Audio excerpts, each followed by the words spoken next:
Hello दोस्तों, आप सभी का मेरे इस यूट्यूब चैनल पर हार्दिक स्वागत है। आज हम चैप्टर नंबर फर्स्ट का पार्ट 2 पढ़ेंगे और पहले वाले पार्ट के अंदर मैंने आपको इस चैप्टर के बारे में अच्छे से बेसिक मैंने बता दिया था आपका कि वास्तविक संख्याएं क्या होती है, पूर्ण संख्या क्या होती है, पूर्णांक संख्या क्या होती है, परिमेय संख्या है, परिमेय संख्या के अंतर्गत। यदि आपने वो वीडियो नहीं देखा है तो इस वीडियो से पहले आप उस वीडियो को जा कर के देखें।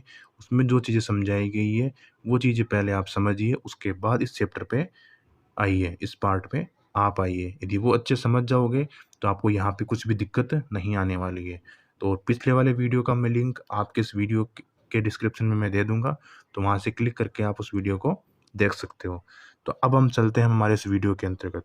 तो कल मैं वाली क्लास में मैंने आपको बताया था कि एचसीएफ एलसीएम क्या होता है, उस तरह से क्वेश्चन आपको पूछे जाएँगे। अपरिमेय संख्या सिद्ध करने वाले। तो सबसे पहले हम यहाँ सीखेंगे कि एचसीएफ और एलसीएम किस प्रकार से हम निकालते हैं अभाज्य गुणनखंड विधि से। नाम से ही पता चलता है कि अभाज्य गुणनखंड विधि बोला गया, मतलब आपके जो भी गुणनखंड आएंगे वो कौन संख्या आएगी, अभाज्य संख्या ही आने वाली है। तो शुरुआत करते हैं हम अपने इस वीडियो की। तो आपको क्वेश्चन दे रखा कि अभाज्य गुणनखंड विधि द्वारा 96 और 404 का एचसीएफ और एलसीएम ज्ञात करो। तो सबसे पहले हम कौन सी विधि से ज्ञात करना, अभाज्य गुणनखंड विधि। तो देखिए ध्यान से इधर। तो अभाज्य गुणनखंड विधि के अंदर क्या होता है कि आपको 96 और 404 का अलग अलग गुणनखंड करने होते हैं। तो देखो सबसे पहले हम करते हैं 96 के, इस तरीके से करेंगे। तो सबसे पहले हमें इस संख्या में भाग देना होता है, और ये बात हमेशा ध्यान रखना, इस संख्या में आपको अभाज्य संख्या का ही भाग देना। इसमें अभी 4 का भी भाग चला जाता है, लेकिन पहले हम 4 का भाग नहीं देंगे क्योंकि 4 क्या होती है, भाज्य संख्या। इसलिए सबसे पहले हम इस भाग देंगे 2 का।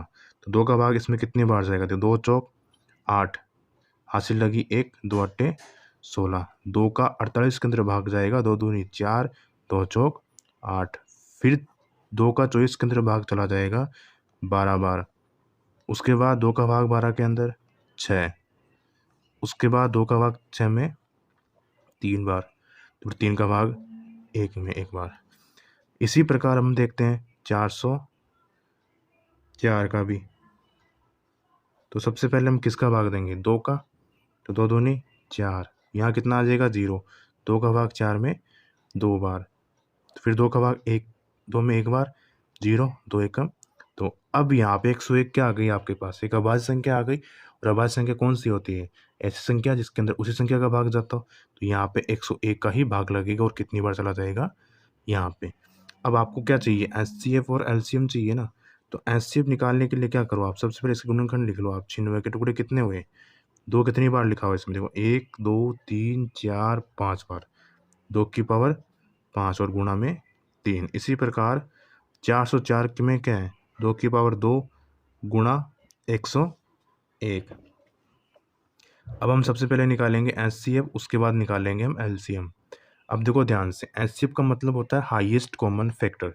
मतलब ऐसी संख्या आपको लेनी है जो दोनों के अंदर कॉमन आए, मतलब दोनों में समान बार आए। जैसे सबसे पहले इसमें 2 की पावर 5 लिखा हुआ है, इसमें 2 की पावर 2 लिखा हुआ है, दोनों में आया हुआ है। लेकिन 2 की पावर 2 इसमें भी है, 2 की पावर 2 इसमें भी है। मतलब 2 बार इसमें भी आया हुआ, 2 बार इसमें भी आया हुआ है, लेकिन 5 बार तो है इसमें। लेकिन 2 बार तो कॉमन ही है ना, इसलिए हम क्या करते हैं यहाँ पे 2 की पावर 2 लिखेंगे। उसके बाद देखो 3 इसमें है, लेकिन इसमें है क्या, तो ये नहीं आएगा। 101 इसमें है क्या, नहीं है ना, तो ये भी नहीं आएगा। तो आंसर कितना आएगा इसका, केवल और केवल 2 की पावर 2 यानी कि 4 इसका आंसर आ जाएगा। तो आपको एचसीएफ में यही ध्यान रखना है कि कितनी भी संख्या आपको बोल दे, चाहे 2 संख्याओं का एचसीएफ, चाहे 3 संख्याओं का एचसीएफ निकालना हो, तो आपको बस यही देखना कि दोनों के गुणनखंड में कॉमन क्या आ रहा है, उसको लिख लो और उसको आपस में गुणा कर दो। अब देखो एलसीएम। अब एलसीएम में करना क्या है, जितनी भी इसमें संख्या दे रखी है वो सबसे पहले आप लिख लो। जैसे इसमें 2, 3 और 101 ये लिख रखी है ना, तो आप लिख लो 2 गुणा 3 गुणा 101। अब एलसीएम निकालने के लिए आपको एक बात का ध्यान रखना है, जैसे अभी आपने 2 लिखा, तो 2 की अधिकतम पावर कितनी है, इसमें 5 है, इसमें 2 है, तो आपको अधिकतम पावर लेनी है 2 की पावर 5। अब 3 इसमें कितनी बार है, 1 बार, इसमें 1 ही बार नहीं है, तो अधिकतम पावर कितनी होगी 1, तो 3 ऐसे ऐसे आ जाएगा। उसी प्रकार 101 इसमें 1 बार है और इसमें 1 ही बार नहीं है, तो 101 एक बार आ जाएगा। ये आ जाएगा इसका एलसीएम। जब आप इनको गुणा करोगे तो आंसर आएगा 9696। तो इस तरीके से हम क्या कर सकते हैं, अभाज्य गुणनखंड विधि से HCF और LCM। अब देखिए, आपको पिछले वाले क्वेश्चन के अंदर मैंने क्या कहा था कि 96 और 404 का HCF और LCM निकालना है अभाज्य गुणनखंड विधि से। वो तो मैंने आपको बता दिया। अब देखो, इसी सवाल को मैं आपको फॉर्मूले के हिसाब से बता रहा हूँ, क्योंकि उस हिसाब से भी क्वेश्चन पूछा जाता है। तो दो संख्याएं आपको दे रखी है और इसका HCF आपको दे रखा है, तो क्या पूछ रहा है वो? LCM। तो हम फॉर्मूले के हिसाब से करना चाहे तो हमारे पास यदि दो संख्याओं का गुणनफल हमेशा किसके बराबर होता है? HCF गुणा LCM के बराबर। तो आप इस फॉर्मूले से सीधा इसका आंसर निकाल सकते हो। तो A बराबर तो क्या होती है? A और B तो क्या होती है? इसमें संख्याएं होती है। तो A तो कितना है मेरे पास? 96, और ये कितना हो जाएगा? 404। और HCF कितना दे रखा है आपको? 4 गुणा में LCM। हमें क्या पूछ रहा है? LCM। तो LCM बराबर कितना हो जाएगा? ये तो गुणा में है ही आपके पास, 96 गुणा 404, और बटे में कितना आ जाएगा? 4। 4 का भाग इसमें दो, कितनी बार जाएगा? 101। इसको इससे गुणा करो तो कितना आएगा? 9696। आप इस तरीके से भी सवाल को कर सकते हो। यदि नाम नहीं दिया हुआ हो कि कौन सी विधि से करना है, तो आप सबसे पहले तो इसका HCF निकालो। HCF निकालना इजी होता है, उसके बाद सीधा आप ये फॉर्मूला लगाओ, उससे आंसर आ जाएगा। तो इस तरीके से हम अभाज्य गुणनखंड विधि से भी कर सकते हैं, इस फॉर्मूले से भी किया जा सकता है। अब देखिए, हम प्रश्नावली के अंतर्गत आते हैं। तो प्रश्नावली के अंदर पहला सवाल आपको दे रखा है कि निम्नलिखित संख्याओं को अभाज्य गुणनखंड के रूप में ही लिखना है। मतलब यहाँ पे आपको HCF और LCM नहीं पूछा है, केवल गुणनखंड करके ही उसके आंसर बताने हैं। तो देखिए पहला सवाल इसका, 140 टुकड़े कीजिए, 2 का भाग इसमें, 2 7 14 0, 2 का भाग 70 में कितनी बार जाएगा? 2 तिया 6, तो कितना हो जाएगा? 10, 2 पंजो, फिर 7 का भाग इसमें, 7 पंजो 35, फिर 5 का भाग इसमें 1 बार। तो इसका आंसर कितना हो जाएगा? 140 के गुणनखंड कितने हो गए? 2 की पावर 2 गुणा 7 गुणा 5। ये आ गया पहले वाले का आंसर। इसके साथ मैं आपको बता रहा हूँ, ये वाला देखो, अब डी वाला पहले, 5005। इसको हम हल करते हैं।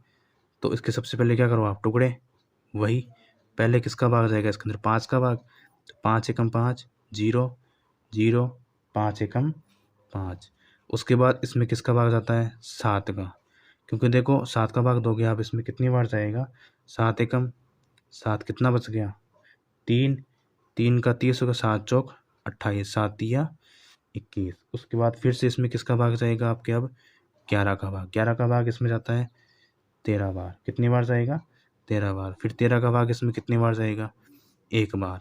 इस हिसाब से इसके गुणनखंड कितने हो गए? 5005 के 5 गुणा 7 गुणा 11 गुणा 13।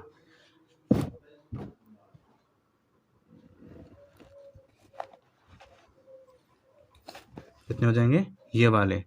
तो एक बात हमेशा ध्यान रखना, आपको ये पता करने के लिए इसमें सबसे पहले भाग किसका दिया जाता है, उसके लिए आपको भाजकता के नियम आने चाहिए। यदि वो आते हैं तो आप आसानी से इसके अंदर आप ये पता कर सकते हो कि पहले किसका भाग दिया जाता है। समझ में है चीज़?